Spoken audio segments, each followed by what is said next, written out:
सोनापुर नाम का एक छोटा सा गांव था। वहां झील के किनारे बूढ़ा आदमी महेश अपनी पत्नी बिंदिया, दो बेटे राजू और विनोद और उनकी पत्नियां सीता और नैना के साथ रहता था। उम्र बढ़ने के कारण महेश काम कम कर पाता था, इसलिए राजू और विनोद सुबह सुबह काम पर चले जाते। एक दिन महेश और बिंदिया आपस में बात कर रहे थे। महेश ने पूछा, बिंदिया, आज हमारे दोनों बेटे जल्दी गए क्या? बिंदिया ने कहा, पर तुम्हें बताऊं, सीता बड़ी बहू तो ठीक है और नैना। बिंदिया ने परेशान स्वर में कहा, वो गरीब घर से आई है, अंदर से थोड़ी अलग सी लगती है, मैं उसे पसंद नहीं करती। महेश हंस कर बोले, कोई बात नहीं बिंदिया, सबको बराबरी से प्यार करो, समय पर सबको अपनी जगह दिखा देगा।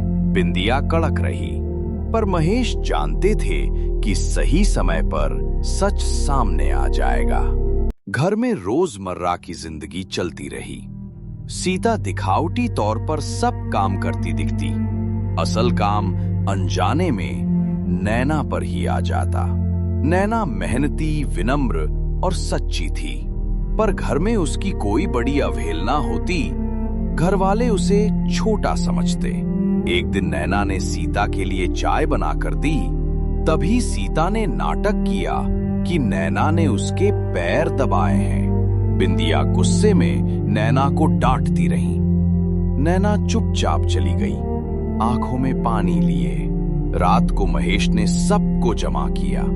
उन्होंने देखा कि बिंदिया हमेशा सीता को तरजीह देती हैं। महेश ने प्यार से समझाया, बिंदिया, तुम्हें दोनों बहुओं से एक जैसा व्यवहार करना चाहिए, ऊपर वाला देख रहा है। बिंदिया झिझकी, पर महेश ने कहा, समय आने पर सब सच्चाई दिखेगी।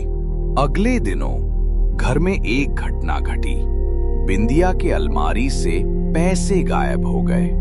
बिंदिया ने शक किया और सीधे सीधे नैना पर आरोप लगा दिया। सीता ने भी नैना पर उंगली उठाई और कहा कि नैना गरीब है, इसलिए चोरी कर सकती है। नैना दुखी, बेगुनाह और शर्मिंदा हो गई। महेश कुछ बोले नहीं, वे सही समय का इंतजार कर रहे। कुछ दिन बाद महेश के पुराने दोस्त हरदयाल आए।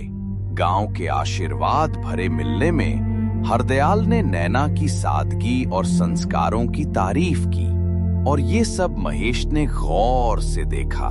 बाद में महेश ने अचानक सभी को बुलाया और कहा कि चोरी का असली दोषी सामने आ गया है।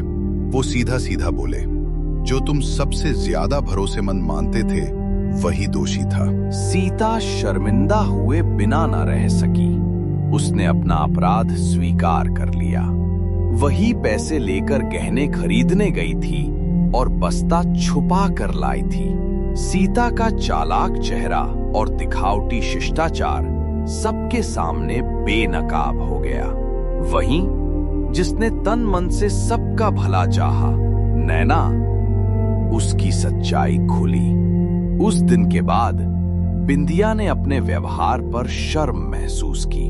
उसने नैना से माफी मांगी और दोनों बहुओं को बराबरी से अपनाया। घर में फिर वही प्यार और खुशी लौट आई जो पहले थी। महेश की ये छोटी सी सीख ने सब कुछ बदल दिया। समय और सच्चाई से बड़ा कोई न्याय नहीं।